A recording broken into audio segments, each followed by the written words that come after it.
Bueno, vamos al enigma. Y un asunto que César pues ha tratado bastante a menudo. Últimamente, yo creo que el año pasado en Valencia también. Sí. Pero en fin, la gran cuestión del valenciano y el catalán. Sí, vamos a ver, la versión oficial del nacionalismo catalán es que en Valencia, cuando entra Jaime I, se hablaba el árabe y las tropas de Jaime I, que son tropas catalanas, acaban imponiendo el catalán que algunos denominan valenciano, por seguir la nomenclatura o la terminología de la señora Fernández de la Vega. Bueno, la verdad es que esto históricamente es falso. Y además es históricamente falso y aparece tanto en las fuentes valencianas como en las fuentes catalanas. Lo que sabemos es que en Valencia no dejó de hablarse nunca el romance. De hecho, antes de la llegada... Cierto, y sí. Perdona, como fue maestro mío en asunto de filología, Ubieto, que ha sido uno de los grandes historiadores que vivió sus últimos años como catedrático en Valencia, dedicó un libro exclusivamente a documentar precisamente lo que acaba de decir César, la existencia de un romance similar al del conjunto de la península, que era un latín pues relativamente degenerado, pero que conservaba los rasgos básicos del latín. Efectivamente, Ubieto es uno de los que lo ha estudiado, Huici es otro de los que lo ha estudiado, y es una lengua que en la documentación árabe se llama al-rumía, que sería algo así como la lengua cristiana o la lengua romana, ¿no? Era una lengua romance la que se hablaba en la zona de Valencia. Tan es así que en el momento en el que entran las tropas aragonesas de Jaime I el Conquistador en Valencia, entienden algo de lo que habla la gente porque es una lengua romance, se pueden entender más o menos con ellos.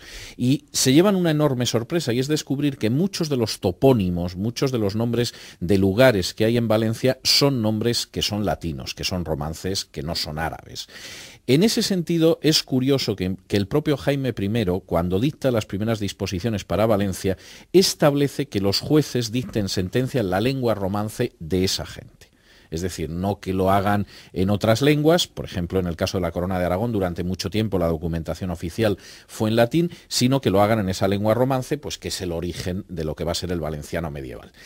No solamente esto es así, es decir, que existía una lengua romance que es el origen del valenciano, es que además, para terminar de arreglar, catalanes hubo poquísimos en lo que fue la reconquista de Valencia. De hecho, cuando uno estudia el llibre del repartiment, el libro del repartimiento, de cómo se repartieron esas tierras del Reino de Valencia entre los caballeros que acompañaron a Jaime I, hay una serie de cosas que quedan claras. Primero, que no llegó ni al 5% el aumento de la población con catalanes y aragoneses que vinieron con Jaime I.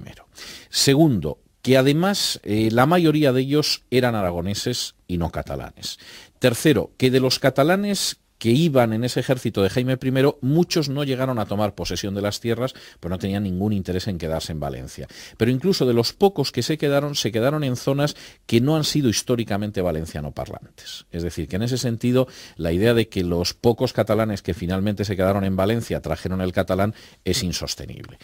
Esto, que es algo que yo creo que históricamente no tiene ninguna discusión, además era totalmente admitido durante la Edad Media. Es decir, valencianos y catalanes nunca discutieron el hecho de que el catalán era una lengua y el valenciano era otra. Por ejemplo, Martín de Viciana, cuando cuenta lo que fue la entrada de Jaime I, primero dice que las tropas de Jaime I que venían de Cataluña lo que hablaban era el provenzal, que esa es una vieja historia en el sentido de que el catalán... llamarle lemosí. Exactamente, lo llama también lemosín. Y es la vieja historia. Hay, de hecho, muchas universidades en Europa que sostienen que el catalán simplemente es un dialecto del provenzal, que era lo que creía Martín de Viciana.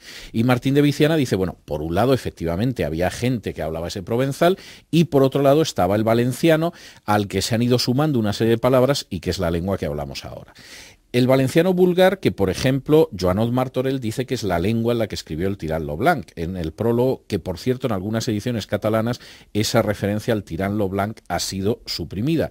O el valenciano, al que Gregorio Genóvar en pleno siglo XVI decía que había que traducir Blanquerna, porque una novela magnífica como era Blanquerna, que se había escrito en mallorquín, había que traducirla a una lengua muy avanzada como el valenciano, es decir, sostenía que eran dos lenguas totalmente distintas y por supuesto ninguna de ellas era el catalán.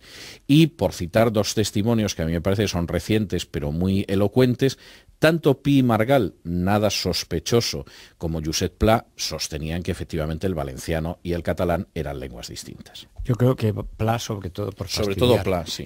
Bueno, puede ser, y además puede por fastidiar. Puede ser. Bueno, pues muchas gracias, César.